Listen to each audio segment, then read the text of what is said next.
جو لوگ کمزور ذہن رکھتے ہیں ساری زندگی فیصلہ ہی نہیں ہوتا، کوئی ڈرتے رہتے ہیں، سہمے سہمے وقت گزارتے ہیں، اپنے آپ کو فکری یہ جو ایمان ہوتا ہے یہ بندے کو طاقتور کرتا ہے، بندہ مضبوط ہو جاتا ہے۔ مجھے بتائیے نا، جب ایمان پکا ہو کہ روزی دینے والا اللہ ہے تو پھر بندہ کسی مالدار آدمی کے پیچھے کبھی بھاگتا ہے، کبھی کسی بڑے آدمی سے ڈرتا ہے؟ جب اسے پتا ہو کہ عزت اور ذلت اللہ کے دست قدرت میں ہے، پھر وہ سیاستیں سازشیں یہ کام کرتا ہے۔ تو پہلے تو مضبوطی ایمان درکار ہمارے بچوں کے اندر، ہمارے مزاجوں کے اندر، جب تک وہ مضبوطی ایمان۔ حضرت مولا علی شیر خدا کرم اللہ تعالی وجہ الکریم ایک دفعہ بڑے علیل ہو گئے، کمزوری آ جاتی ہے، بندہ بیمار ہو جاتا ہے۔ تو ہمارے ہاں بیمار لوگ بعض اوقات ایسا جملہ بولتے ہیں جو کفر کے زمرے میں چلا جاتا ہے۔ آپ پریشان ضرور ہیں، تکلیف میں ضرور ہیں، لیکن آپ بات وہی کریں گے جو شریعت اجازت دیتی ہے۔ حضرت علی شیر خدا شدید علیل تھے، ایک صحابی تیمارداری کرنے گئے تو حضرت مولا علی کا چہرہ دیکھ کے پریشان ہو گئے، کہنے لگے آپ تو بڑے سخت علیل ہیں، اللہ خیر کرے، اللہ تعالیٰ آپ کو صحت دے۔ تو حضرت علی کہنے لگے تو فکر نہ کر، مجھے اس بیماری سے کچھ بھی نہیں ہوگا۔ نے کہا کیوں؟ فرمانے لگے مجھے نبی پاک علیہ السلام نے فرمایا تھا علی اس وقت دنیا سے جاؤ گے جب داڑھی خون سے رنگین ہو جائے گی،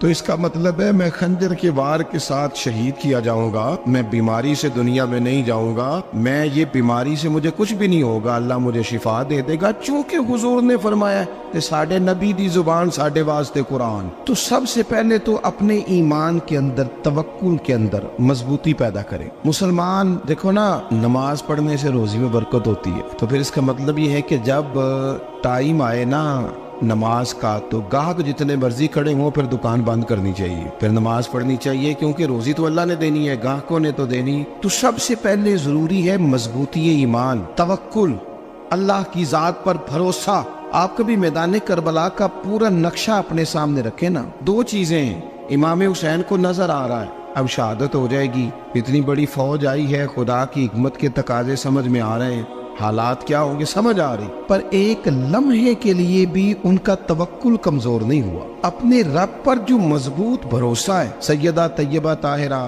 حضرت فاطمہ الزہرا رضی اللہ تعالیٰ عنہا اونٹ کے بالوں کی بنی ہوئی چادر اوڑھ کر چکی پیس رہی تھی۔ یہاں بیویاں بڑا روتی ہیں، غریبی بڑی ہے، بڑی غریب بھی ہے، حالانکہ اب کون بندہ پیوند والے کپڑے پہنتا ہے جی؟ اب تو بڑی مشکل سے وہ لوگ ملتے ہیں جو جوتا ٹوٹ جائے تو گانٹھ کے پہنے، ورنہ تو نئے جوتے آ جاتے ہیں۔ حضرت سیدہ پاک اونٹ کے بالوں کی بنی ہوئی چادر اوڑھ کے چکی پیس رہی تھی۔ نبی پاک صلی اللہ علیہ وسلم نے دیکھا، آنکھوں میں آنسو ضرور آئے، پر محبوب نے فرمایا فاطمہ دنیا میں تھوڑی سی تکلیف برداشت کرو، قیامت کی ساری عزت اللہ آپ کو ہی عطا فرمائے گا۔ تو توکل کی مضبوطی، اللہ کی ذات پر بھروسہ، اپنے رب کریم کے ساتھ امیدوں کا وابستہ کرنا، اس سے مضبوطی آئے۔ دوسرا فرمایا وَعَمِلُوا الصَّالِحَاتِ، بہترین عمل کیا جائے زندگی میں، نیک اعمال کیے جائے، وقت ضائع نہ کیا جائے، ہر وقت کوئی نہ کوئی کام بندہ کرتا رہے۔ یہاں بہت سارے لوگ ہیں جن کو لوگ نیک کہنا شروع کر دیتے ہیں نا، وہ سمجھ لیتے ہیں شاید ہم سچی مچی نیک ہیں۔ لوگ جو کہتے ہیں حضرت صاحب کی بلا، پیر صاحب کی بلا، میں یہ طالب علموں کو، دوستوں کو، بلکہ اپنے آپ کو بھی کئی دفعہ کہتا رہتا ہوں، اپنے آپ کو سمجھاتا ہوں کہ یہ لوگ تجھے کہہ رہے ہیں حضرت صاحب، یہ تو رات کو تو اپنے آپ سے پوچھنا، اپنے رب سے پوچھ، کبھی موقع ملے تو اپنی گریبان میں جھانک، غور کر کے تیری کیفیت کیا ہے، تنہائی میں تیرا دل اللہ سے جڑتا ہے کہ نہیں، عبادت میں دل لگتا ہے کہ نہیں، خدا کا خوف دل میں رہتا ہے کہ نہیں، غریب کی محبت، عزیزوں قربت والوں کا احساس طبیعت میں موجود رہتا ہے کہ نہیں۔ ویسے تو میرا مطلب ہے، لوگ کہہ دیتے حاجی صاحب آپ بڑے سخی ہیں، تو اس سے تو نہیں نا بندے نے سخی ہونا، سخی تو تب ہونا ہے جب اللہ کی بارگاہ میں مقبول ہوگا۔ اعمال صالحہ، نیک کام، اور وہ کرتا رہے بندہ، کوئی بھی کام اسے نیکی کا مل جائے نا۔ دیکھنا اپنا معیار ہر انسان نے بنایا ہوتا ہے کامیابی کا۔ کچھ لوگوں کا خیال یہ ہوتا ہے کہ بچے میرے پڑھ گئے، اپنی اپنی جگہ پہ سیٹ ہو گئے، میں اب بڑے سکون میں ہوں۔ کچھ کی رائے یہ ہوتی ہے کہ میں نے سب بچے بچیوں کا بیاہ کر دیا ہے، گھر میرا بن گیا ہے، اب میں بڑے آرام میں ہوں، قرار میں ہوں، سکون میں ہوں۔ تو اپنی اپنی رائے ہوتی ہے، لیکن حقیقت وہ ہے، اصل وہ ہے جسے اللہ کے قرآن نے بیان کیا۔ اللہ کریم نے فرمایا والعصر، اے محبوب علیہ السلام ہمیں آپ کے زمانہ مبارکہ کی قسم ہو، ان الانسان لفی خسر، فرمایا بے شک انسان خسارے میں، نقصان میں۔ اپنے تئیں کوئی دعویٰ کر لیتا ہے، آپ دیکھتے ہیں کہ بہت سارے لوگوں کے دعوے اپنے اپنے ہوتے ہیں نا۔ کسی بھی طالب علم سے آپ پوچھیں پیپر دے کے آئے تو پیپر کیسا ہوا ہے، تو کیا کہتا ہے؟ جب کینڈیڈیٹ الیکشن لڑتے ہیں تو رات کو جب وہ سوتے ہیں تو سارے جیت کے ہی سوتے ہیں، ان کو سب یہی کہتے ہیں کہ لوگ سارے تیرے ساتھ ہی ہیں۔ حالات، یہ جتنے بادشاہ حکمران ہوتے ہیں ان کے بگڑنے کی بنیادی وجہ ہوتی ہے کہ یہ خوش فہمیوں میں مبتلا ہوتے ہیں۔ ہم میں سے بھی ڈھیر سارے لوگ ہیں جو خوش فہمیوں میں مبتلا ہیں۔ کچھ کہتے ہیں جناب ہماری نسبت بڑی تگڑی ہے۔ بھئی نسبت تو امام حسین سے تگڑی تو کسی کی نہیں نا، تو ساری رات نماز پڑھتے تھے، روزے رکھتے تھے، اللہ کو یاد کرتے تھے۔ آپ خالی نسبت پر بیٹھ کر عمل چھوڑ جائیں تو یہ کیسے ممکن ہے؟ تو اپنے اپنے تئیں لوگوں نے معیار کامیابی کے قائم کر لیے ہیں۔ اللہ فرماتا ہے کہ محبوب مجھے قسم ہو زمانے کی، انسان نقصان میں، یہ دن بدن جو وقت گزار رہا ہے تو اس کا نقصان، اس کا خسارہ، اس کا گھاٹا بڑھتا جا رہا ہے، روز نقصان میں۔ کتنا عمر کا حصہ لوگوں نے ضائع کر دیا، کتنے بہترین لوگ تھے لیکن روزی روٹی کے پیچھے وقت سارا برباد ہو گیا۔ یہ رزق حلال کے لیے دوڑ دھوپ ہو وہ تو بڑی بات، لیکن تکبر کے لیے اور خواہشات، بیجا خواہشات کی تکمیل کے لیے، ایک دوسرے سے آگے بڑھنے کے لیے بڑا وقت ضائع کیا لوگوں نے۔ اچھا کوئی بھی نہیں جیتا، خاندانوں میں بھی کوئی نہیں جیتا، برادریوں میں بھی کوئی نہیں جیتا، پر لڑائی ساری زندگی کی ہے، میں نے آگے گزرنا ہے، میں نے آگے، حالانکہ کوئی کسی کو جیتنے دیتا ہی نہیں۔ اپنے اپنے تئیں لوگوں نے معیار قائم کیے کامیابی کے۔ اللہ فرماتے ہیں بے شک انسان نقصان میں ہے، لیکن جس میں 4 خوبیاں پائی جائیں، اللہ کا قرآن کہتا ہے وہ بندہ کامیاب ہو۔ کون کون سی؟ الا الذین آمنوا، سب نقصان میں نہیں سوائے ان لوگوں کے جو ایمان لائے۔ سب سے پہلے کیا کرے؟ ایمان ہو اس کے پاس، مضبوط ایمان، وعملوا الصالحات، اور ایمان بھی لائے اور نیک کام بھی کرے، اور صرف نیک کام نہ کرے، وتواصوا بالحق، لوگوں کو حق بات کی نصیحت بھی کرے۔ اور ظاہر ہے سچ بولے گا، حق بولے گا تو بڑے لوگوں کے مفادات کو ٹھیس پہنچے گی، کچھ لوگوں کو تکلیف بھی ہوگی، تو اب جب تکلیف ہوگی تو پھر مصیبت بھی آئے گی۔ تو اگر حق بات کہنی ہے تو پھر کیا کرے؟ وتواصوا بالصبر، پر ایک دوسرے کو صبر کی بھی وصیت کرے۔ 4 چیزیں پائی جائیں، ایمان، اعمال صالحہ، حق کی نصیحت، اس رستے میں آنے والی تکلیف پر صبر۔ اگر یہ 4 چیزیں میسر آتی ہیں تو اللہ کا قرآن کہتا ہے بندہ کامیاب ہے۔ اور اگر یہ 4 چیزیں نہیں تو پھر کوئی بندہ جتنا مرضی دعویٰ کرے، جتنا مرضی شور کرے، جتنا مرضی اعلان کرے، وہ کامیاب ہو سکتا۔ سب سے پہلے تو اپنا ایمان پکا کرے۔ یہ جو کچی پکی باتیں کرتے ہیں نا لوگ، مسلمان جو ہوتا ہے نا، مسلمان وہ لوارث نہیں ہوتا، وہ وارث والا ہوتا ہے۔ اس کا رب ہر وقت اپنی رحمت سے اس کی حفاظت کرتا ہے۔ مسلمان ہر وقت نبی پاک علیہ السلام کے نگاہ کرم میں رہتا ہے۔ اسے کمزور باتیں نہیں کرنی چاہیے کہ میرے کو پیچھے چڑھ گیا تو پتہ نہیں کیا ہو جائے گا، برادری مخالف ہو گئی تو پتہ نہیں کیا ہو جائے گا، سچ بول دوں گا تو لوگ پتہ نہیں مجھے مار دیں گے۔ ایسا ہو نہیں سکتا۔ چھری حضرت ابراہیم چلائے بھی نا تو حضرت اسماعیل کے حلق پہ چلنا اس نے تب بھی ہے جب اللہ حکم کرے گا، تو اللہ کی حکمت ہوگی، تو حکمت الہی ہوتی ہے تو کوئی کام ہوتا ہے، ورنہ ہوتا۔ تو اپنی طبیعت میں مضبوط ایمان، توکل، اللہ پہ بھروسہ، مضبوطی افکار کی، کچی باتیں نہیں۔ دیکھو نبی پاک صلی اللہ تعالی علیہ وسلم نے فرمایا نیکی کو کبھی حقیر نہیں سمجھنا، کبھی حقارت سے نہیں نیکی کرنی کہ یہ بڑی چھوٹی ہے تو میں اس کو کروں۔ اب فرمایا کبھی حقیر نہ سمجھنا، نیکی کا کام جو بھی ملے کر دینا۔ فرمایا اگر بھائی سے مسکرا کے ملو گے بنا تو اس پر بھی اللہ تمہیں صدقے کا ثواب عطا کرے گا۔ ہم تو اس دین سے کے ماننے والے ہیں جو کہتے ہیں تو گلی سے روڑا اٹھا دے، کانٹا اٹھا دے، کسی کی تکلیف دور کر دے، کسی اس پر گنجائش کر دے، کسی کے لیے آسانی کر دے، جو بھی خیر کا کام میسر آئے پورے دن میں اسے چھوڑے نہیں۔ صبح گھر سے نکلے، وہ ایک صحابی تھے، غالباً تابعی تھے، تو بازار جاتے اپنے غلام کے ساتھ تو سارا بازار گھوم کے واپس آ گئے۔ خادم نے کہا جناب کو نہ کوئی خریدا نہ کچھ بیچا، تو آپ سارا بازار گھوم کے آ گئے۔ فرمانے لگے تیرا کیا خیال ہے؟ میں نے کچھ بھی نہیں کیا۔ کہا جناب پھر کیا کیا ہے؟ فرمانے لگے تم نے دیکھا جو بندہ بھی گزرا میں نے اس کو کہا السلام علیکم، تو کتنی کو نیکیاں میں جمع کر کے آ گیا ہوں۔ کوئی خیر جو میسر آئے، ہم سمجھتے ہیں کہ شاید کوئی کروڑ کو روپیہ ہوگا تو پوری مسجد بناؤں گا تو پھر میں نے نیکی کر دی ہے، شاید جناب میں، حالانکہ یہ چھوٹے چھوٹے کام ہیں نا، چھوٹے چھوٹے کام، ان کی تو زیادہ ضرورت ہوتی ہے، ان کی تو زیادہ حاجت ہوتی ہے۔ کوئی آپ رستے میں گزر رہے ہیں تو نیچے کوئی کھڈا بنا ہوا ہے تو اس پر ہم کیا کرتے ہیں؟ گاڑی میں بیٹھ کے تبصرہ کرتے ہیں اے روڈ کھورے کدوں بننا ہے؟ بھئی یہ کھڈا ہے نا، تو آپ نیچے اترے نا، تو آپ دھابڑا لیں نا، کئی پکڑے نا، یہ تو 5 منٹ کا کام ہے،